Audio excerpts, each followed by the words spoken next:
Assalamualaikum, lovely students, and welcome back to English with Murtaza. In today's discussion, we are going to discuss the most important things which a student must keep in mind before entering into the examination hall. तो आज हम वो important चीज़ें discuss करने लगे हैं जो students को जहन में रखनी है इम्तहान देने से पहले। हमारे बच्चों के साथ जो मैंने ऑब्जर्व किया है, दो मेजर इश्यूज होते हैं। One is stress and other is the management of time. Means कि हमारे बच्चों का जो इशू है वो दो है, वो स्ट्रेस मैनेजमेंट है एंड टाइम मैनेजमेंट है। हमारे बच्चे से ना ही टाइम प्रॉपर मैनेज होता है, ना ही उससे स्ट्रेस मैनेज होता है। तो stress, let's have a discussion about the stress management. First of all, हमारा बच्चा जो है, जो ही इम्तहान करीब आते जाते हैं, he gets upset, he remains in attention all the time. तो वो परेशान होना शुरू हो जाता है, चाहे बहुत अच्छा स्टूडेंट हो, चाहे वो मीडियाकर स्टूडेंट हो, चाहे वो कोई पुअर स्टूडेंट हो। तो स्ट्रेस का जो इशू है that is with all the categories of the students. अब स्ट्रेस क्यों होता है कि भाई पेपर आ गए हैं, अरे भाई पेपर ही है, क़यामत थोड़ी है जिसके बाद पेपर नहीं आएंगे। तो first of all you should prepare your self, you should relax your self कि यार पेपर्स हैं, कोई पहली दफा नहीं हो रहे, मैं हमेशा पेपर देता रहता हूँ। सबसे पहले जो फ्राइट है पेपर्स का वो जहन से खत्म करना है। एग्जामिनेशन का जो फियर है उसको आपने खत्म करना है, टेंशन नहीं लेनी, रिलैक्स रहना है। क्योंकि जो स्ट्रेस है ये आपकी जो तैयारी है उसको भी खराब कर देता है। आपने अच्छी तैयारी की हुई है, यू मस्ट बी कॉन्फिडेंट। आपने जितना भी एक साल में तैयार किया हुआ है, यू मस्ट बी कॉन्फिडेंट कि यार बस जितना हो सकता था मैंने कर दिया, दैट्स इनफ। अगर आप स्ट्रेस लोगे, अगर आप टेंशन लोगे कि यार मेरे ये चीज़ नहीं आती, मुझे वो चीज़ नहीं आती, पता नहीं पेपर कैसा होगा, एग्जामिनेशन सेंटर में क्या होगा, तो nothing will happen with you. Relax your self. आप पेपर देने से पहले वजू करें, अपने आप को रिलैक्स करें, उसके बाद एग्जामिनेशन हॉल में जाएं। और ये जहन में रख लें कि पेपर जैसा भी आएगा, you need not take tension about anything. Tension नहीं लेनी। अगर पेपर आसान है तो इट्स वेल एंड गुड, अगर पेपर कॉम्प्लिकेटेड आ गया है, इंट्रिकेटेड आ गया है, मुश्किल है, तो no need to take stress. क्योंकि यार स्ट्रेस लेने का कोई फायदा ही नहीं है। आप स्ट्रेस लोगे, आप टेंशन लोगे, क्या होगा, उसका नुकसान ही होना है। जो आपने पहले तैयार किया होगा, जो आपको आता होगा, यू विल फॉरगेट दैट। तो बिल्कुल स्ट्रेस नहीं लेना, टेंशन नहीं लेनी, क्योंकि स्ट्रेस और टेंशन जो है they will make your performance poor. क्योंकि टेंशन से तो भाई कोई अच्छी बात अच्छा नहीं होगा ना, ठीक है। अच्छा, समटाइम्स इट हैपन्स कि पेपर आउट ऑफ रूटीन आ जाता है। क्या आपके ख्याल में जैसे आप माइंड बना के जाते हो कि मेरी इतनी अच्छी तैयारी है, पेपर भी इस तरह का होगा, तो भाई पेपर जैसा भी आ जाए तो आपने टेंशन नहीं लेना, आपने रिलैक्स होके पेपर को पढ़ना है। यार बुक पढ़ा हुआ है आपने, उसी में से पेपर आया हुआ है, बाहर से नहीं आया हुआ। तो जब बच्चा ये टेंशन ले लेता है कि यार ये पेपर बहुत मुश्किल है, ये तो मैं नहीं कर सकता, लड़ने से पहले सरेंडर कर देता है, तो he will not be able to perform in a better way in the examination. तो सबसे पहले आपने टेंशन नहीं लेना, आपने स्ट्रेस नहीं लेना, आपने रिलैक्स होके पेपर में बैठना है, रिलैक्स होके पेपर की तैयारी करनी है। जहन में रखना है कि टेंशन जो है that is not the solution of anything, stress is not the solution of anything. जितना कम स्ट्रेस लेंगे, जितना ज्यादा रिलैक्स रहेंगे, आप उतना अच्छा पेपर करेंगे।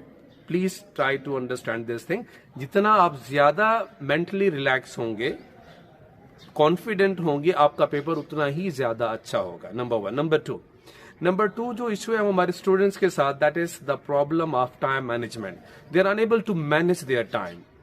अब क्या होता है कि एक बच्चा पेपर दे के आता है, जब घर आता है तो वो बड़ा रिलैक्स होता है, ये कर लूं, वो कर लूं, थोड़ा रेस्ट कर लूं, थोड़ा खा लूं, पी लूं, इस तरीके से वो सारा दिन जो है वो वेस्ट कर देता है। ठीक हो गया। और जब नेक्स्ट डे स्टार्ट होता है, फॉर एग्जांपल एक छुट्टी है, तो फिर उसको स्ट्रेस होना शुरू हो जाता है, यार इतने सारे चैप्टर्स हैं किसी भी सब्जेक्ट के, टाइम तो थोड़ा बचा हुआ है, तो उसका जो स्ट्रेस है वो बढ़ता जाता है। ठीक हो गया। स्ट्रेस की रीजन आप खुद हो कि आपने भाई आए, खाना खाया, थोड़ा रेस्ट करना करो, उसके बाद ऐसे पेपर तैयार करो कि कल ही आपने पेपर देना है। आपको एक छुट्टी हो, 2 हो, 3 हो, 4 हो, जितनी मर्जी छुट्टियां हो, no need to think about that. आपने यही सोच रखना है कि यार आज मैंने पेपर दिए, कल ही मेरा पेपर है। अगर आप इस मेंटेलिटी से पेपर की प्रिपरेशन करोगे, पेपर को तैयार करोगे, आई गारंटी तो आपका पेपर टाइमली प्रिपेयर हो जाएगा। फिर क्या होता है, जब हम टाइम वेस्ट कर देते हैं, आखिर में काम ज्यादा बच जाता है, चैप्टर्स की रिवीजन ज्यादा करनी होती है, हम पीछे रिक्शे में बैठ कर, बाइक पे बैठ कर, गाड़ी में बैठ के हम बुक उठा के पढ़ रहे होते हैं, इवन के एग्जामिनेशन हॉल तक भी दिल करता है बुक लेते जाए। तो ऐसा मत करें। Relax yourself, no need to waste your time, शुरू से ही तैयारी करें और कोशिश करें जितना भी आपने पढ़ना है पेपर के 1 घंटा पहले you must close the book. आप बुक को बंद कर दें, रिलैक्स योर सेल्फ, ठीक है, जहन को आप फ्री कर दें, रिलैक्स कर दें। जितना रिलैक्स्ड माइंड होगा उतना अच्छा आप अच्छी परफॉर्मेंस करोगे। तो टाइम को आपने वेस्ट नहीं करना। Believe me, that is the biggest issue with our students. अच्छा, फिर क्या करते हैं, पेपर दे के आएंगे, पेपर देने के बाद वही पेपर जो हो चुका है they are going to discuss with the teacher, they are going to discuss with the students कि इसका आंसर क्या था, इसका क्वेश्चन कैसा था, दिस एंड दैट। और बाज़ दफा हम जो सही का अपनी तरफ से करके आते हैं, पता चलता है कि यार इसका आंसर ये नहीं था, हम स्ट्रेस में आ जाते हैं, हम टेंशन में आ जाते हैं, तो उल्टा हमारा टाइम वेस्ट होता है। जो पेपर हो गया भाई, फिर दोबारा तो नहीं होने देना ना आपने, फॉरगेट दैट। ज्यादा भी आपको उसके बारे में स्ट्रेस है तो बाद में आप उसको डिस्कस कर लो, पेपर्स के बाद इतना टाइम होता है आपके पास। तो ये जो पेपर को डिस्कस करने वाला इशू है that should be not used. इससे आप बचे, इससे अवॉइड करें, क्योंकि that is just a wastage of time. फिर गलत हो गए तो टेंशन भी साथ होना शुरू हो जाती है। तो पेपर को डिस्कस करने की कोई जरूरत नहीं है। नेक्स्ट पेपर जो आपने देना है you must get ready for that paper. ठीक हो गया। अच्छा, फिर दूसरा हमारे साथ हमारे बच्चों के साथ जो इश्यू होता है वो प्रॉपर स्लीप का इशू रहता है। They don't have proper time to sleep. Don't have a proper time to sleep का मतलब ये है कि बच्चे हमारे कुछ जज्बाती हो जाते हैं कि आज मैं पूरी रात पढ़ूंगा और मैं इतना पढ़ लूंगा, इतना पेपर तैयार होगा। तो अगर आपकी नींद पूरी नहीं हुई, आपको पूरी बुक भी आती है ना, you won't be able to perform in a better way in the examination. आपको जो आता है वो भी भूल जाएगा। याद रखिए, नींद जो है that is the most important component in the examination. अगर आप प्रॉपर नींद नहीं करते, आपने नींद पूरी करके बगैर पेपर देने जाते हो, तो ये जहन में रख लें, you will forget most of the things. जो पेपर देने के बाद रिलैक्स होंगे, फिर आपको याद आ रही होंगी, लेकिन पेपर में तैयार नहीं हो रही होती, याद नहीं आ रही होती। तो आपने अपनी जो नींद है उसका बहुत ज्यादा ख्याल रखना है। स्ट्रेस नहीं लेना, टाइम को वेस्ट नहीं करना। इस तरीके से आपने एग्जामिनेशन में बैठना है। अच्छा, फिर समटाइम्स इट हैपेंस कि कोई मुश्किल क्वेश्चन आ जाता है तो हमारे बच्चे वो कहते हैं यार ये तो आता नहीं, छोड़ देते हैं। तो जहन में रखें, कभी भी कोई भी क्वेश्चन पेपर के अंदर खाली नहीं छोड़ा जाता। आपने बुक पढ़ी हो, आपको जैसा भी आता है उससे रिलेटेड जो कुछ थोड़ा सा भी आइडिया है, you should reproduce that on the paper. क्योंकि अगर आप वो खाली छोड़ के आओगे उसका तो कोई फायदा नहीं होने वाला। अगर आप कुछ लिख कर आओगे then there is a chance that you will be able to get good marks. Good नहीं तो कुछ गुजारा हो जाता है। तो बजाय इसके कि आप जब पेपर को क्वेश्चन नहीं आता उसको खाली छोड़ दो, यार कुछ तो उससे रिलेटेड आता होगा, अपनी तरफ से कुछ भी लिख दें, लेकिन उसको खाली नहीं छोड़ना।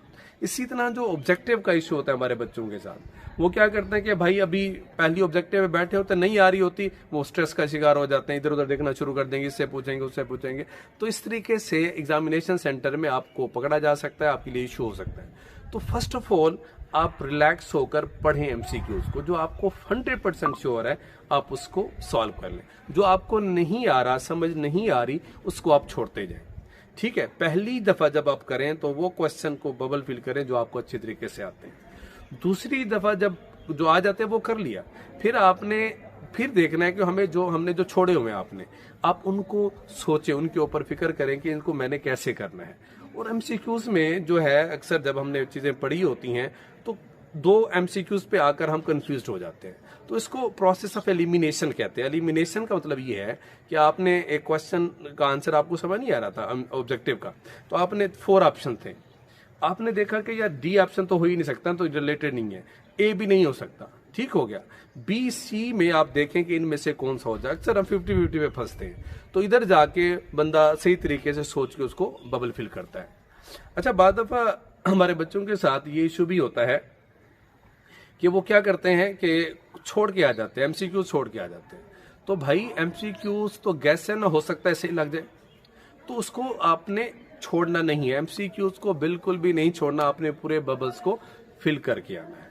अच्छा, इसी तरह आपने फॉर एग्जांपल कोई एसे का क्वेश्चन करना है, कोई लेटर लिखना है, स्टोरी लिखना है। अगर आपने लेटर एप्लीकेशन लिखना है तो उसका जो पेपर पैटर्न है, उसका जो पैटर्न है, जैसे लेटर का एग्जामिनेशन हॉल होता है ABCD दिस एंड दैट, तो उसके जनरली उसमें उसके 4 मार्क्स होते हैं। तो आप उसको प्रॉपर तरीके से प्रिपेयर करके जाए कि आपका पैटर्न गलत नहीं होना चाहिए, चाहे वो एप्लीकेशन हो चाहे वो लेटर हो। ठीक हो गया। उसके बाद अगर अनसीन लेटर आ जाते तो बॉडी के बड़ी क्लासेस में 6 मार्क्स होते हैं, तो आप अपनी तरफ से कुछ ना कुछ लिखना है, आपने खाली नहीं छोड़ना, क्योंकि अगर आपने बॉडी के 4 नंबर, इसके पैटर्न के 4 नंबर है तो बॉडी के 6 नंबर होते हैं अगर 10 नंबर का आपका लेटर या एप्लीकेशन है। अगर आप बॉडी नहीं लिखते, सिर्फ पैटर्न बना के आ जाते तो आप उसको नंबर नहीं मिलने। तो pattern is condition with the body of the letter, body of the application. तो आपने बॉडी लाजमी लिखना है, कुछ ना कुछ आपने लाजमी उससे रिलेटेड लिखना है, खाली नहीं छोड़ना। इसी तरह अगर आप कोई स्टोरी लिखना चाहते तो कोशिश करो उसकी जो स्टार्टिंग है वो आउट क्लास होना चाहिए, that should be error free, उसमें कोई गलती नहीं होनी चाहिए। स्टोरी का जो एंडिंग है उसमें भी कोई गलती नहीं होना चाहिए, क्योंकि स्टार्टिंग जो है वो आपका इंप्रेशन बनाता है कि बच्चा कैसा है, एंडिंग में वो डिसाइड करता है कि आपको कितने मार्क्स देने हैं। एग्जामिनर जो है, सब एग्जामिनर उसने डिसाइड करना तो होता है कि आपको कितने मार्क्स देने हैं। तो स्टार्टिंग और एंडिंग आपका अच्छा होना चाहिए। सिमिलर केसेस विद दी ऐसे, आपने कोई ऐसे लिखना है, उसके अंदर डिफरेंट पैराग्राफ्स लिखते हो तो सब सही होने चाहिए वैसे तो, but the most important things the 2 paragraph, the first one and the last one. आपका इंट्रोडक्टरी पैराग्राफ एरर फ्री होना चाहिए, आपका जो लास्ट वाला पैराग्राफ है, कंक्लूडिंग पैराग्राफ, उसमें कोई गलती नहीं होना चाहिए। इसी तरह अगर आप कोटेशंस लिखते हो तो कोटेशंस बिल्कुल सही हो तो लिखें, अदरवाइज मत लिखें। बच्चे क्या करते हैं, कोटेशन आती नहीं, गलत कोटेशन लिख देते हैं, तो गलत कोटेशन नेगेटिव इंपैक्ट डालती है, क्योंकि कोटेशन तो भाई नजर आती है ना, बाकी जो लिखा हुआ स्टार्टिंग बंदा देख लेता है, एंडिंग देख लेता है, या कोटेशन तो बिल्कुल नजर आ रही होती है। तो दरमियान वाले जो पैराग्राफ है उसमें थोड़ा बंदा उसको इग्नोर हो सकता है कि उसको प्रॉपर तरीके से बंदा ना देखे, जल्दी में मार्किंग कर रहा हो तो, लेकिन स्टार्टिंग, एंडिंग और जो कोटेशंस हैं इनका सही होना जरूरी है। ठीक हो गया। तो I am going to conclude my discussion. क्या करना है, स्ट्रेस नहीं लेना, स्ट्रेस मैनेजमेंट जरूरी है।